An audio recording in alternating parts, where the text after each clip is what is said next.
High, আমি জয়িতা চলে এসেছি আবার একটা নতুন ব্লগ নিয়ে।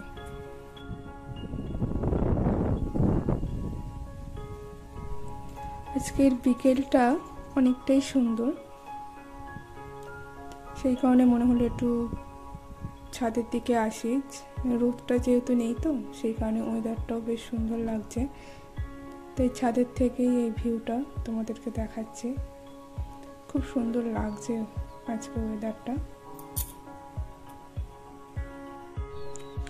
তো এই ব্লগটা যেই কারণে তৈরি, আমি ঠিক করেছি আমি কিছু কিছু রান্না ট্রাই করব। হ্যাঁ, আমি একদমই রান্না পারি না, তবে রান্নার চেষ্টা করতে তো অসুবিধা নেই। সেই কারণে আজকে প্রথম রান্নাটা মিষ্টি মুখ দিয়ে তৈরি করব, মানে মিষ্টি দই পাতাবো আমি আজকে বাড়িতে। তো প্রথমে লাগছে আমার এই 2 বাটি চিনি। আমার এই 2 বাটি চিনিতেই পুরো রান্নাটা কমপ্লিট হবে। আমুল স্প্রের এই 10 টাকার ছোটো প্যাকেটটা 6টা লাগছে, এতেই হয়ে যাবে। আর এই বাটিতে আমি আমুল দুধগুলো ঢেলে নিয়ে প্লেন ঠান্ডা জলে গুলে নিয়েছি। আমার যে বাটিতে চিনি নিয়েছিলাম সেই বাটির মাপেই 3 বাটি আমার জল লেগেছে। আর নিয়েছি টক দই। টক দই 10 চামচ নিয়ে এই ছাঁকনিতে ছেঁকে নিয়েছি।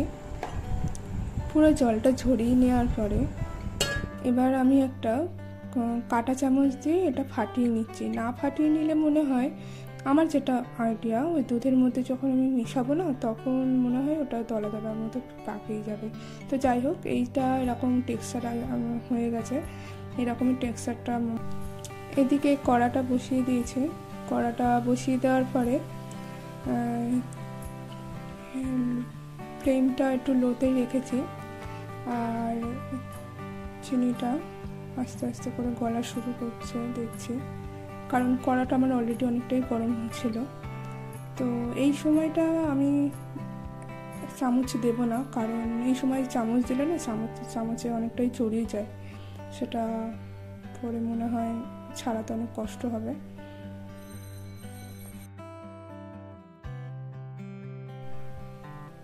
এইবার কালারটা দেখছি চেঞ্জ হচ্ছে, ক্যারামেলের কালারটা চলে এসছে।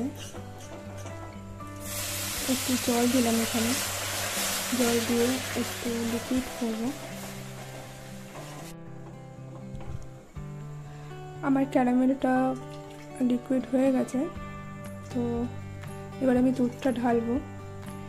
চামচে তো দেখছি লেগেই গেছে, যতটাই সাবধানতা অবলম্বন করলাম না কেন। তো এবার দুধটা ঢালার আগে আমি গ্যাসটা বন্ধ করে দিয়েছি, কারণ ভয় লাগছিল যদি দুধটা ফেটে যায়, প্রথমবার করছি তো। এবার যে বাটিটাতে আমি চিনি মেপেছিলাম সেই মাপেরই 1 বাটিতে আমি দুধ প্রথমে ঢেলে নিয়েছি। প্রথমে 1 বাটির দুধ ঢেলে নেব, কারণ একসাথে ঢেলে নিলে কি যদি খারাপ হয় তো এখান থেকেই আমি স্টপ করে দেবো। তো আস্তে আস্তে করে নেড়ে নিচ্ছে। এবার ঢালবো বাদ বাকি দুধগুলো।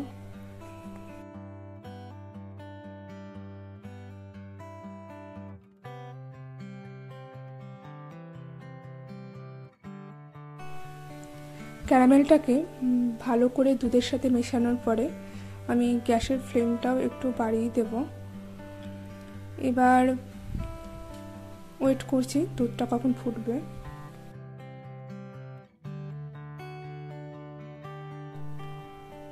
চামচের গায়েও লেগে রয়েছে, এখনো অনেকটাও কমে গেছে দেখছি।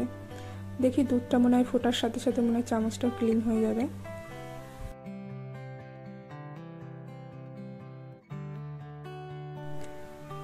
দুধটা ফুটে উঠেছে, আর এইভাবে চামচটাকে নাড়াচ্ছি, কারণ লেগে যেতে পারে। তাড়াতাড়ি হওয়ার জন্য আমি ফ্লেমটাকে একটু বাড়িয়ে দিয়েছি। দুধটা অনেকটাই কমে গেছে, তোমরা দেখতে পাচ্ছ। হ্যাঁ, দুধটা অনেকটাই আমাকে কমাতে হয়েছে। দেখো কোথায় ছিল আর কোথায় নেমেছে। হ্যাঁ, দুধ ঘন না হলে না দইটা ভালো পাতবে না, আর সেই কারণেই দুধটাকে ভালো করে ফোটাতে হবে। আর এইভাবে চামচটাকে নাড়িয়ে নিতে হবে। আমি এখানে গরুর দুধ বা প্যাকেট দুধ ইউজ করিনি, কারণ আমুল দুধের একটা নিজস্ব একটা আলাদা টেস্ট আছে, কারণ ছোটোবেলাতে যখন আমরা খেয়েছি, ছোটোবেলা থেকে যখন আমরা আমুল দুধের গুঁড়ো এমনি এমনি খেয়ে নিতাম ওর ভালো টেস্টের জন্য, তো সেই কারণেই আমি এইভাবেই করলাম, গুঁড়ো দুধটাই ইউজ করলাম। দেখো আমার চামচটাও ক্লিন হয়ে গেছে, অনেকটাই ক্লিন হয়ে গেছে, নেই ওর গায়ে বলতে গেলে। আমি এইভাবে কড়াটাকে পরিষ্কার করার চেষ্টা করছি, কারণ এই যে চারদিকে যে খিরখির লেগে রয়েছে এইগুলোতেও অনেক টেস্ট আছে। তো আমি এখানে একটা জিনিস মারাত্মক ভুলে গেছি, যা হয় নতুন রান্না করছি, এই চিনিটাকে ভুলে গেছে। চিনি বাবাজিকে আমি একটু সাইড করে রেখেছিলাম, তো যাই হোক, তো চিনিটাকে আমি পুরো দেব না, আমি অতটাও মিষ্টি আমার ভালো লাগে না। তো আমি বলেছিলাম 2 বাটি, আমি হাফ বাটি আমার চিনিটাকে লাগেনি। চিনিটা দুধের সাথে ভালো করে মেশানোর পরে একটু ফোটানোর পরে এটাকে নামিয়ে নেব।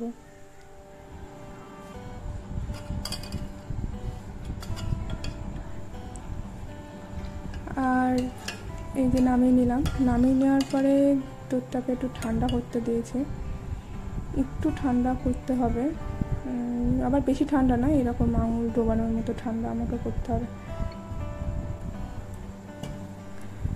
এই টক দইটাকে এবার দুধের সাথে মেশাবো, পুরোপুরি একসাথে মেশাবো না, কারণ প্রথমবার করছি, অল্প অল্প দিয়ে দিয়ে দিয়ে দিয়ে দেখবো। এই যে এই 1 চামচ 2 চামচ আর 3 চামচ দিয়ে একটু মিশিয়ে নেব, মিশিয়ে নিয়ে ভালো করে মিশিয়ে তারপরে এটাকে ওই গামলার মধ্যে ঢেলে দেবো।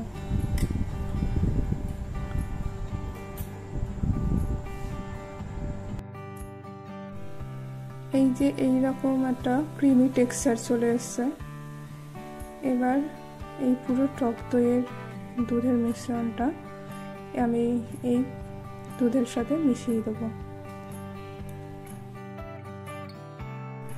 টক দইটাকে দুধের সাথে ভালো করে মিশিয়ে নিয়েছি, দেখছো পুরো ভালোভাবে মিশে গেছে, মানে অল্প অল্প করে করেছি, কিন্তু আমি ভয় লাগছিল আমার যদি টক দইটা যদি দলা পেকে যায়, তো দেখো কোনো কিছু দলা পাকেনি। এই পর্যন্ত তো সব ঠিকঠাক এগিয়ে এলাম, এবার পরের স্টেজে যাচ্ছি। আমি এবার এই একটা খুলি এনেছি, মিষ্টির দোকান থেকে এনেছি, 500 খুলি, এটা মিষ্টির দোকানে গেলেই ওরা দিয়ে দেবে।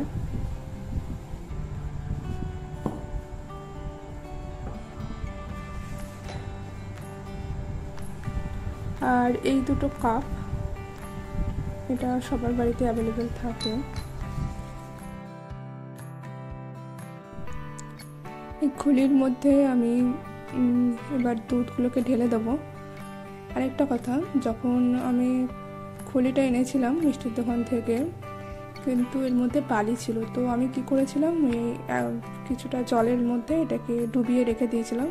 তার কিছুক্ষণ বাদে যখন আমি একটু আগেই তুললাম, তুলে দেখলাম যে না, এর মধ্যে কোনো বালি নেই। তো যাই হোক, আমি এবার এগুলোকে সব ভর্তি করে নিই, খুলি আর কাপ দুটোকে।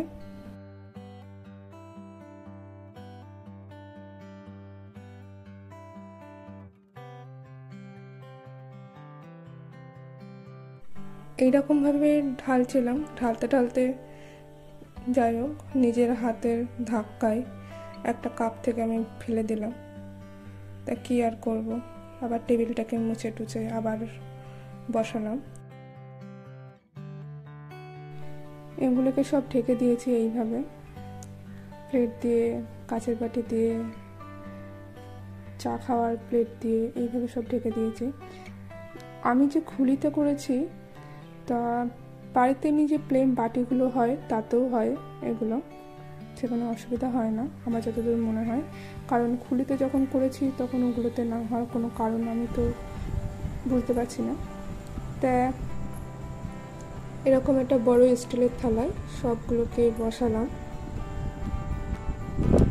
বসানোর পরে এরা চলে যাবে এবার আমার দই পাতানোর পরবর্তী ধাপে। এইখানে এরকমভাবে তোয়ালিটা আমি জড়িয়ে দিলাম, জড়িয়ে দিয়ে এগুলোকে আমি রাখবো। একটা গরম জায়গায়, যেখানে হাওয়া চলাচলটা বেশি না করতে পারে, সেরকম একটা জায়গায় রাখবো। দেখি। তো আমি সারা রাত ওইভাবেই রেখেছিলাম। দেখতেই পাচ্ছ আমার দইয়ের হাল অ্যাজ ইট ইজ, যেমন ছিল তেমনই রয়ে গেছে। ওয়াও, কি হবে এবার? আমি মাকে বলার পরে মা বলল, তুই যেভাবে কেক করিস সেইভাবে একবার দইটা করে দেখ হয় কিনা। তো আমি সেইভাবেই করলাম, এরকমভাবে ঢেকে আমি করছি। তো ফ্লেমটা লোতে রেখেছি, আর নিচে একটা স্ট্যান্ড দিয়ে তারপরে প্লেট দিয়ে আমি সবগুলো বসিয়েছি। দেখা যাক এবার হয় কিনা। এই বেকিং করতে গেলে একটু অসুবিধাটা হয়, যেটা হচ্ছে হাত পুড়ে যাওয়ার সম্ভাবনাটা। আমারও তাই হলো, আমারও হাত পুড়ে গেছে। এখন বরফ দিচ্ছি।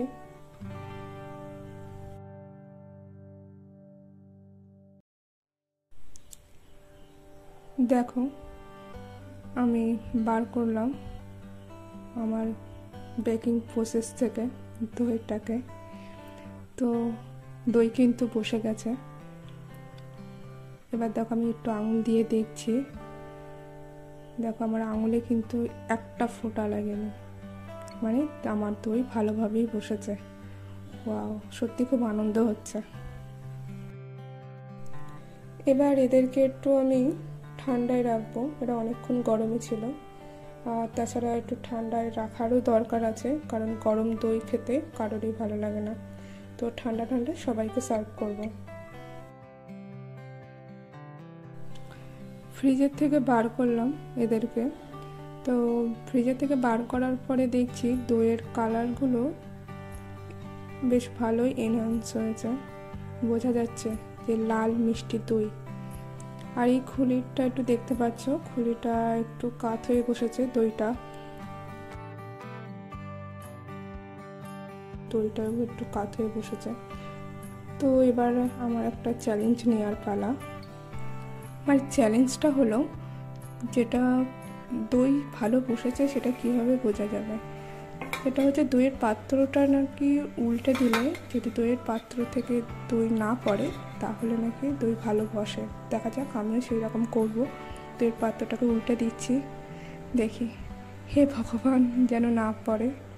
দেখি দেখি, না পড়েনি, তার মানে আমার দই ভালো বসেছে। এবার টেস্ট করার পালা, দেখা যাক এবার কেমন খেতে হয়েছে। দই টেস্ট করার আগে আর একটা জিনিস দেখার আছে, সেটা হচ্ছে দইয়ের টেক্সচারটা কেমন এসছে। দেখি দইটা তোলার পরে দইটা একদম নিট অ্যান্ড ক্লিনভাবে উঠে আসে কিনা, সেটাই দেখব। অনেক সময় দই ভালো করে না বসলে ভেঙে যাওয়ার সম্ভাবনা থাকে, সেক্ষেত্রে কিন্তু আমার হয়নি। দেখো, দইটা কোনো অংশে ভাঙেনি, আর ভেতরটা দেখো পুরো নিট অ্যান্ড ক্লিন। আমি ফার্স্ট টেস্ট করালাম আমার এই দিদা শাশুড়িকে দিয়ে। আসলে উনি প্রথমে না বিশ্বাস করতে পারিনি। খুব ভালোই জানি, এই দেখ সুন্দর। প্রথমে যখন দই পাতাবো বলে আমি ঠিক করেছিলাম, আমি দিদার কাছ থেকে যখন শুনলাম এই রকম প্রসেস, তো ভাবলাম ঠিক আছে, আমি করে নেব, অসুবিধা নেই। কিন্তু যখন আমি দইটা তৈরি করছিলাম, সত্যি বলছি আমার খুব ভয় লাগছিল যে আদৌ বসবে কিনা, একটু সন্দেহ হচ্ছিল। তো যাই হোক, প্রথম চান্সে তো বসেনি দইটা, তারপরে যেভাবে আমি বসালাম সেইভাবে কিন্তু দই আমার খুব ভালোভাবে বসেছে। দইয়ের টেক্সচারও খুব সুন্দর এসছে, আর দইটাকে খেতেও ভালো হয়েছে। আর আমি যদি এরপরে দই পাতাই, তো আমি কখনোই ওই সারা রাত ওইভাবে রেখে ওইভাবে দই পাতাবো না। আমি অবশ্যই বেকিং প্রসেসটা অবলম্বন করব। আর এখানেই আমার ব্লগটিকে শেষ করছি। আর তোমরা বলো কেমন লাগলো আমার এই ব্লগটি। তোমরা অনেকেই আমাকে কমেন্ট করেছো যে জয়িতার ব্লগটা খুব ভালো হয়েছে, এর আগে জামাই ষষ্ঠীর ব্লগেও, আমার ডুয়ার্সের ব্লগে। তো সত্যি অসংখ্য ধন্যবাদ তার জন্য, এত সুন্দর কমেন্ট করার জন্য। তোমাদের যদি ভালো লাগে তো আমার চ্যানেলটাকে লাইক করে দিও। আরও সব সুন্দর সুন্দর জিনিস আসছে, সুন্দর সুন্দর ব্লগ বানাচ্ছি, তো তার জন্য দেখার জন্য অবশ্যই চ্যানেলটাকে সাবস্ক্রাইব করে দিও। চলো, টাটা।